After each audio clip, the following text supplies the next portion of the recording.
What up? What up? Just messing with these Conant garden sounds from the Maschine expansion kits. I had these sounds for a while now. Real nice kit. Got a lot of nice snaps and stuff on there. You know, a lot of live instrumentation sounds. So just been messing with those.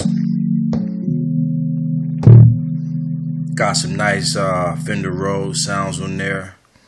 You know, a lot of nice synthesizer licks and all that other goodness, you know.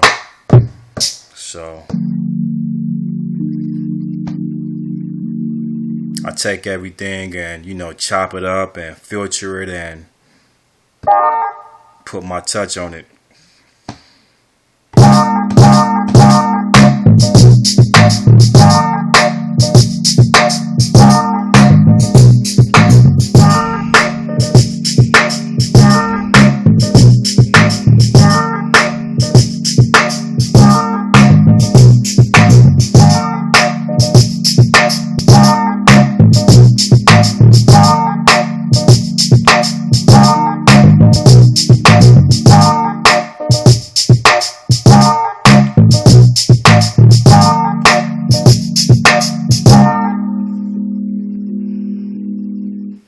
And that's it.